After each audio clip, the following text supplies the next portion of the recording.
اب افغانستان کے حالات 1% بھی کسی کے کنٹرول میں نہیں ہے. اس وقت وہاں کی ہوا میں بارود ہے. پاکستان کے اب حالات جو ہیں بد سے بدتر ہوتے ہوئے نظر آ رہے ہیں، جبکہ پاکستان کے کردار کو طالبان کے ساتھ جوڑ کر ہم پر انگلیاں اٹھائی جا رہی ہیں. امریکہ کے وزیر دفاع ہیں، انہوں نے جنرل باجوہ سے بات کی ہے.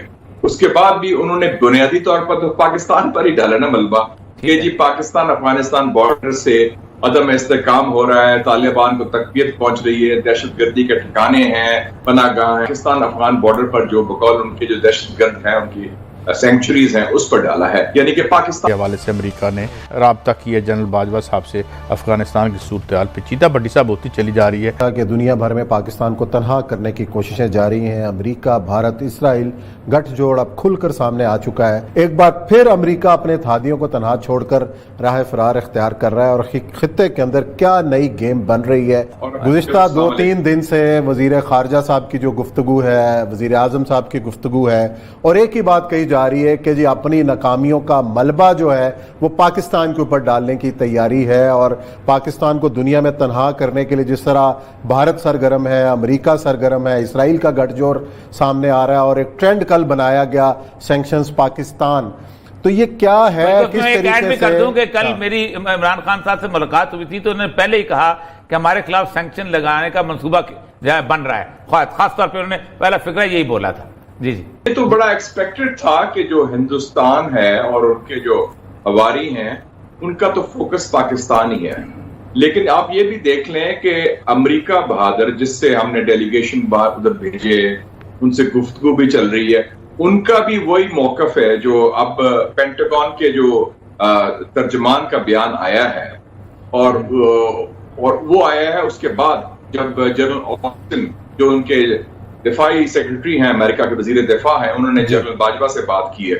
اس کے بعد بھی انہوں نے بنیادی طور پر تو پاکستان پر ہی ڈالا نا ملبہ کہ جی پاکستان افغانستان بارڈر سے عدم استحکام ہو رہا ہے، طالبان کو تقویت پہنچ رہی ہے، دہشت گردی کے ٹھکانے ہیں، پناہ گاہ ہیں. ٹھیک ہے، پاکستان کو بھی اس سے نقصان ہوتا ہے، لیکن افغانستان میں جو صورتحال ہے اس کا انہوں نے ذمہ داری پاکستان افغان بارڈر پر جو بقول ان کے جو دہشت گرد ہیں، ان کی سینکچریز ہیں، اس پر ڈالا ہے. یعنی کہ پاکستان کی ذمہ داری ڈالی ہے. مجھے افسوس یہ ہے کہ ہم ایک تو انڈیا کو انڈرسٹینڈ کرنے میں اور امریکہ کو انڈرسٹینڈ کرنے میں ہمارا کوئی مسئلہ چل رہا ہے. نومبر میں مجھے یاد ہے وزیر خارجہ شاہ محمود قریشی صاحب نے مجھے دیا تھا ڈوسیے 40 صفحے کا، Indian state terrorism against Pakistan. اس میں تھا 40 صفحے میں کہ ہندوستان کی را نے 87 ٹریننگ کیمپس بنائے ہیں، 66 افغانستان میں، 21 ہندوستان میں پاکستان خلاف. میں نے کہا اس کو خوب اس کی تشہیر کریں، اس کو آگے لے کے چلیں. وہ ہم نہیں لے کے چلے. ہم نے بلکہ اس کے بعد اعلان کیا کہ ہندوستان تو پاکستان سے بات کرنے کو تیار ہے، کشمیر پر بھی بات ہوگی. اور بڑے ہم خوش ہوئے کہ ہندوستان میں کوئی رویہ تبدیل آیا، حالانکہ ہندوستان دھوکہ دے رہا تھا. دوسرا، امریکہ کے بارے میں ہمیں واضح ہونا چاہیے. امریکہ گند کر کے چلا گیا، لیکن وہ جنگ ختم ہوئی ہے طالبان کے ساتھ. ان کی جو پریزنس ہے، ان کا جو رول ہے وہ ختم نہیں ہوا. سب سے بڑی امریکن ایمبیسی کابل میں ہے، 15 ایکڑ پر ہے، 4000 لوگ اس میں رہتے ہیں، جس میں 400 امریکن ڈپلومیٹس اور کانٹریکٹرز ہیں اور 650 امریکن ٹروپس ہیں. تو یہ اتنی بڑی ایمبیسی ہے. اور اس کے ساتھ ساتھ امریکہ کا نمبر 1 دشمن اس خطے میں وہ سمجھتے ہیں چین، اس کے بعد روس اور پھر ایران، اور نمبر 1 دوست ہندوستان ہے. تو ہمیں اپنی ترجیحات واضح ہونی چاہیے. آج آپ نے دیکھ لیا کہ چائنیز سفیر آپ کے پاس آیا ہے، مشکل وقت میں اس نے پھر ساتھ دیا ہے. ٹھیک ہے، داسو کی بات بھی ہوئی ہوگی، سیکیورٹی کاؤنسل کی بات بھی ہوئی ہوگی، لیکن کل جو مذاکرات ہو رہے ہیں تو ہم ہیں اس حوالے سے کوارڈینیشن کہہ لیں، مشترکہ حکمت عملی کہہ لیں، لے دے کے چین ہی آپ کا سہارا ہے، چین ہی آپ کا ستون ہے، چٹان کی طرح آپ کے ساتھ کھڑا ہے. اور ہم دائیں بائیں دیکھتے ہیں کہ امریکہ سے مسکراتا ہے تو ہم بھاگے جاتے ہیں، یا مودی کا کوئی پیغام آتا ہے تو ہم کہتے ہیں او جی بڑے ایکسائٹڈ ہو جاتے ہیں. ہمیں ہماری سمت کلیئر ہونی چاہیے، ہماری لائن کلیئر ہونی چاہیے، اور اسٹریٹجک کلیئرٹی کی ضرورت ہے. Who are our friends? Who are our enemies? تو یہ بھٹی صاحب اب دونوں طرف سے ملاقاتیں ہو رہی ہیں. جنرل باجوہ صاحب سے امریکنز بھی بات کر رہے ہیں اور چائنیز بھی بات کر رہے ہیں، اور ایرانی سفیر بھی بار بار سنا آ رہے ہیں. یہ کھینچا تانی کیا ہے؟ دیکھیں، امریکہ کی بھارت کی اربوں روپے کی انویسٹمنٹ چلے گئی ضائع. اب افغانستان کے حالات 1% بھی کسی کے کنٹرول میں نہیں ہے. اس وقت وہاں کی ہوا میں بارود ہے اور یہ آنے والے دنوں میں بعض تجربہ کہتے ہیں کہ امریکہ نے تباہ کر دیا ہے اس ریجن کو. وہ جان کے ایسے پودے لگا کر گیا ہے جس سے پاکستان کی طرف خانہ جنگی آنے کی ضرورت ہے. آج بھی آپ دیکھیں بار بار امریکہ آرمی چیف سے بات کرتا ہے, چین کے سفیر آرمی چیف سے بات کرتے ہیں.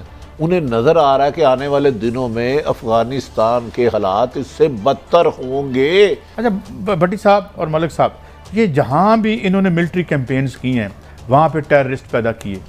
ترکی الفیصل کے ذریعے انہوں نے اسامہ بن لادن کو ریکروٹ کیا. مائیکل فلن آن ٹی وی ریکارڈ میں وہ چلا چکا ہوں الجزیرہ پہ, اس نے کہا کہ ISIS ہم نے بنوائی تھی. اور یار ایک تو اربوں روپے کا اپنا اسلحہ, اپنے عوام کا پیسہ جو ہے ٹھیکیداروں کو کھلاتے ہیں جو اسلحہ بناتے ہیں, وہاں پہ جانے کے بعد پتہ چلتا ہے یا ISIS پیدا ہو چکی ہے یا ٹیررسٹ پیدا ہو چکی ہے, پھر بم مارتے ہیں وہ خود. یعنی انہوں نے, میں آپ کو یہ خبر دے رہا ہوں کہ جو سیف ہیون انہوں نے بنائے تھے طالبان کے لیے, بعد میں خود اسی پہ بم پھینک رہے تھے. یار اسے کون جان چھڑائے گا؟ یار آئس یہ وہ سارا میڈ ان امریکہ ہے. اب 20 سال ناکام پہ بعد رہا ہے. ڈو یو تھنک وہ یہ چاہے گا کہ اس ریجن میں امن ہو جائے, پاکستان چین مل کے سی پیک اور ترقی کے راستے پہ چل پڑے؟ آپ نے کافی بولی ہے, ٹائم کم ہے. مجھے یہ بتائیں کہ آپ کو نظر آ رہی ہے امریکہ اور چائنا کی کولڈ وار, اس میں پاکستان کے لیے کیا راستہ ہے؟ طالبان سے مذاکرات کے بعد چمن سرحد کھول دی گئی.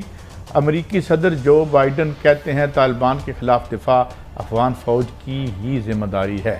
چلیں جی.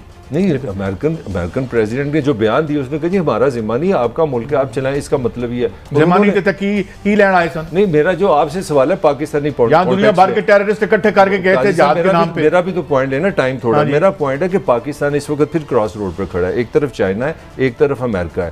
دونوں سے ہمارے کس طرح ہم بیلنس کر سکتے ہیں, میرا یہ آپ سے سوال ہے. کیونکہ آج پاکستان ہم افغانستان کے کسی ایک گروہ کے ساتھ بھی نہیں ہے جو وہاں کی عوام کی حکومت بنے گی, لیکن وہاں کی خانہ جنگی کے اثرات پاکستان کے لیے رہیں گے. یہ مشکل ٹاسک ہے. کچھ دیر میں امریکہ نے نظریں بدلنا شروع کر دی, بلکہ اپنی بنائی گئی افغان حکومت کو پاکستان کے خلاف بیانات دینے کے لیے میدان میں کھلا چھوڑ دیا, اور الزامات بھی ایسے کہ جو پیس پروسیس کو سبوٹاژ کرنے کے مترادف. ادھر طالبان افغانستان کے بڑے شہروں کا کنٹرول بھی حاصل کرتے جا رہے ہیں. اس کے لیے کچھ جگہوں پر تو شدید لڑائی بھی ہو رہی ہے. امریکی طیاروں نے بمباری کرتے ہوئے سینکڑوں طالبان کو مارنے کا دعویٰ بھی کیا ہے. ایسے میں معلوم ہوتا ہے کہ دوحہ معاہدے کے علاوہ کسی بھی پیس ڈیل کا دونوں طرف سے خیال نہیں کیا جا رہا. افغانستان کے حالات جو ہیں بد سے بدتر ہوتے ہوئے نظر آ رہے ہیں, جبکہ پاکستان کے کردار کو طالبان کے ساتھ جوڑ کر ہم پر انگلیاں اٹھائی جا رہی ہیں. شاید اسی وجہ سے پاکستان نے اپنے آپ کو نیوٹرل کرنے کی ٹھان لی ہے. اب ایک طرف جو فیور امریکہ مانگتا رہا ہے وہی پاکستان کا جرم بنانے کی کوشش کی جا رہی ہے. وزیر خارجہ شاہ محمود قریشی کا کہنا ہے کہ پاکستان پر افغانستان کے حالات کی ذمہ داری نہیں ڈالی جا سکتی. پاکستان کو اسکیپ گوٹ نہ بنایا جائے, کیونکہ پاکستان کے افغانستان میں کوئی فیورٹس نہیں ہیں. یہ پریس کانفرنس ایسے وقت میں کی گئی ہے جب ملک میں ایک بار پھر دہشت گرد کارروائیوں میں اضافہ ہو گیا ہے. گزشتہ 3 روز کے دوران پاکستان کے مختلف علاقوں میں کم از کم 5 دہشت گرد حملے کیے گئے ہیں, کہ جس کے بعد سیکیورٹی آپریشن میں اضافہ کرتے ہوئے فیروز والا میں CTD نے دوران کارروائی 3 افغان دہشت گردوں کو ہلاک کرنے کا بھی دعویٰ کیا ہے. دہشت گردی کے زمرے میں آنے والے یہ لوگ, بہرحال یہ آن ریکارڈ بتایا جا رہا ہے, لیکن اس کارروائی کو تو ناکام بنا دیا گیا. اس کارروائی کے تانے بانے افغانستان سے مل رہے ہیں.